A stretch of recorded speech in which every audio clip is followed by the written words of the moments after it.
Bom dia, irmãos. Mais um dia aí para trazer uma palavra a vocês. E que Deus aí os abençoe nesse dia e não deixe faltar nada em seus lares. Hoje eu vou falar uma palavra que ela está em Provérbios, no capítulo 8, versículo 22, 23 e 30. E também em Colossenses, no capítulo 1, do 15 e 16. Eu vou ler Provérbios 8, 22, 23 e 30. O Senhor me possuiu no princípio dos seus caminhos, antes de suas obras mais antigas.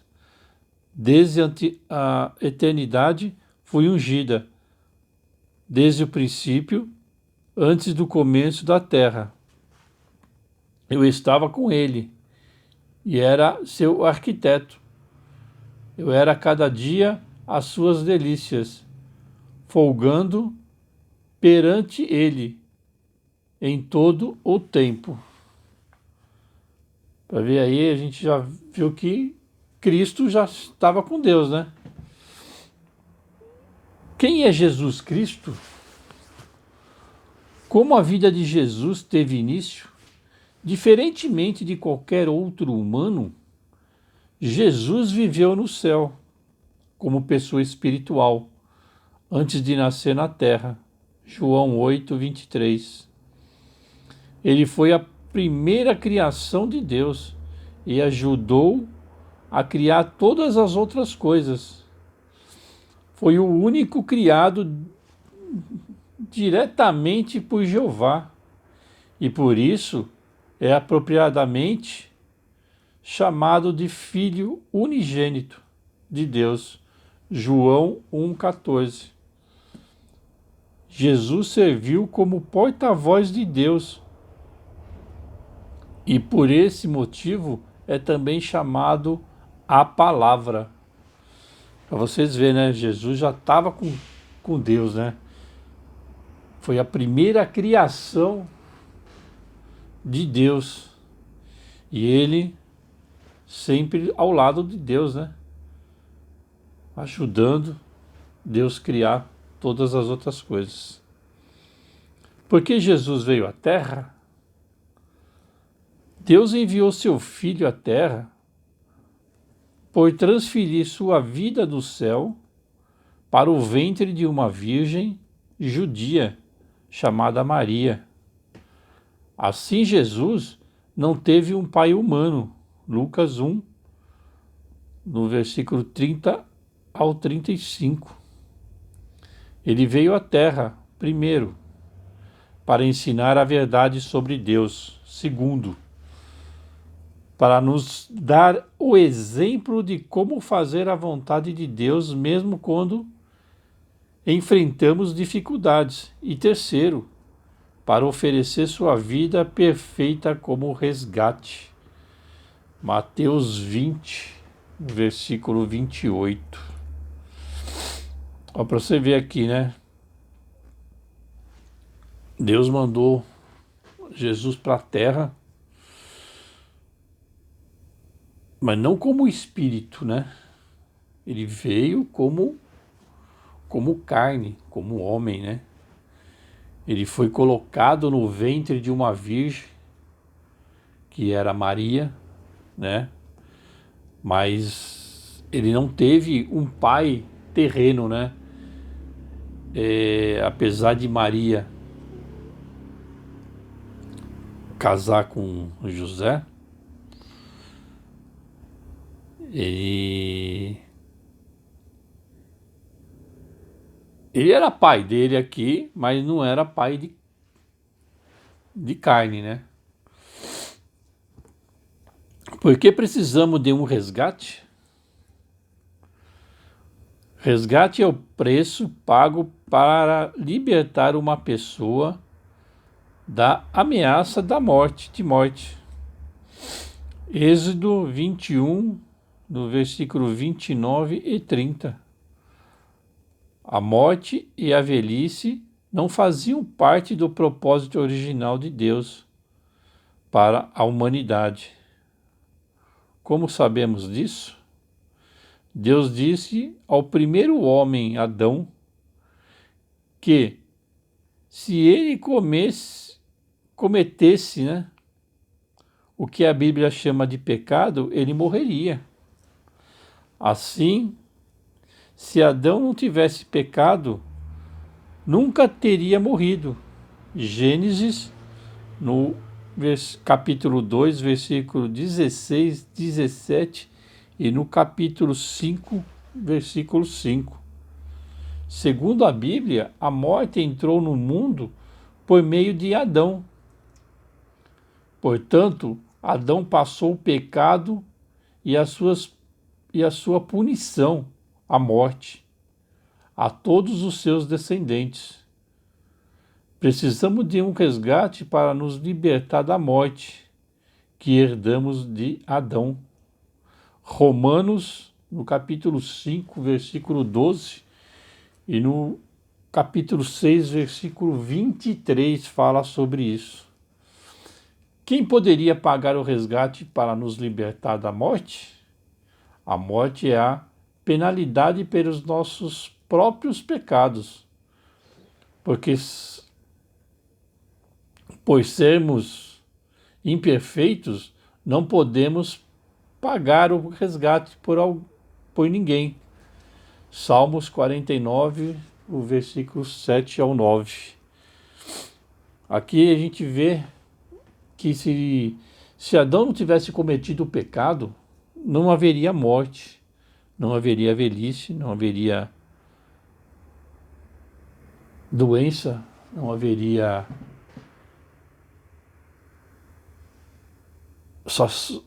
só alegria, né? Mas infelizmente o Adão, né, ao desobedecer a Deus, ele passou o pecado, né, para a humanidade, né? Porque Jesus morreu, diferentemente de nós, Jesus era perfeito. Por isso, ele não precisava morrer pelos seus pecados. Ele nunca pecou. Na verdade, Jesus, ele podia muito bem chegar ele como filho de Deus, ele chegar, não vou morrer por esse povo, não. Esse povo é ingrato, povo corrupto. Só que não foi desse jeito, né? Jesus morreu pelos pecados de outros. Deus expressou extraordinário amor pela humanidade, por enviar seu Filho para morrer por nós. Jesus também mostrou amor por nós, por obedecer a seu Pai e dar sua vida pelos nossos pecados. João, capítulo 3, versículo 16, e em Romanos, no capítulo 5, versículo 18 e 19, relata o fato aí da morte de Jesus. Mas Jesus, como filho de Deus, ele podia chegar e falar para o Pai, não, o povo aqui é um povo ingrato, é um povo pecador, um povo que não ajuda seu próximo. Por que eu vou dar a vida por eles?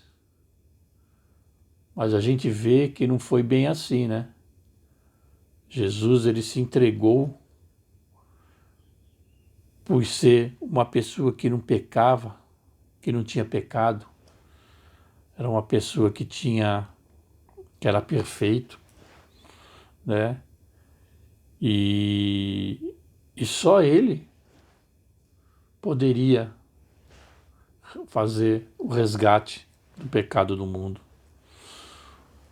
O que Jesus está fazendo hoje, quando Jesus esteve na terra, Jesus curou doentes, ressuscitou mortos, aliviou o sofrimento das pessoas. Dessa forma, ele demonstrou o que fará no futuro a favor de todos os humanos obedientes. Mateus, no capítulo 15, versículo 30 e 31, e no livro de João, no capítulo 5, versículo 28. Depois que Jesus morreu, Deus o ressuscitou como pessoa espiritual.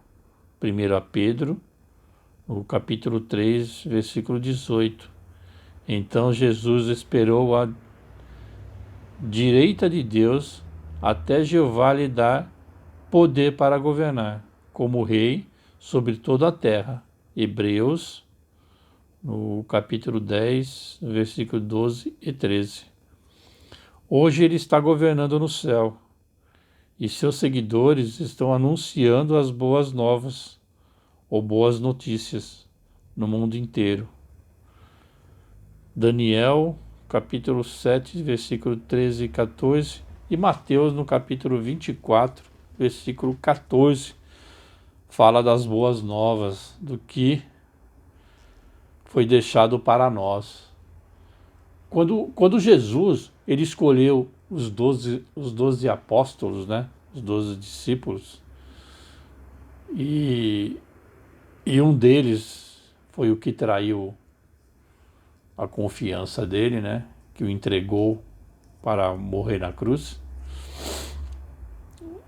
Os 11 que sobraram, eles tinham uma missão, que era levar a palavra de Deus para todas as criaturas, para todo o confim da terra. Em breve, Jesus usará seu poder como rei para acabar com todo o sofrimento e com aqueles que o causaram. Todos que exercem fé em Jesus, por obedeceram, usufruirão a vida num paraíso na terra. Salmos 37, no versículo 9 ao 11. Então, Jesus precisou morrer e para resgatar o pecado do mundo, né? Aquele sofrimento da cruz não foi em vão. O sangue que ele derramou foi para lavar os nossos pecados. E foi um preço muito caro que Jesus pagou. Era para eu, você, todos nós estar no lugar de Cristo na cruz. Mas ele amava tanto a humanidade que ele se entregou para salvar a todos. Agora, se isso aí não é um amor verdadeiro, eu não sei que amor é esse. Mas essa é a palavra que eu queria deixar para vocês hoje, quem é Jesus Cristo, como ele surgiu, né? Como ele andou com a gente aqui na terra, como homem carnal, porque ele tinha que vir como homem, como carne, para poder sentir o que o ser humano sentia, o que o ser humano passava aqui na terra. E essa era a palavra de hoje,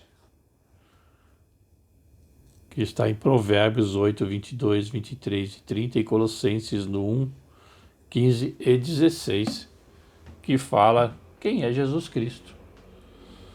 Quem é Jesus Cristo para vocês? Isso é uma pergunta muito importante, né? Será que Cristo é importante na vida de vocês? Na nossa vida?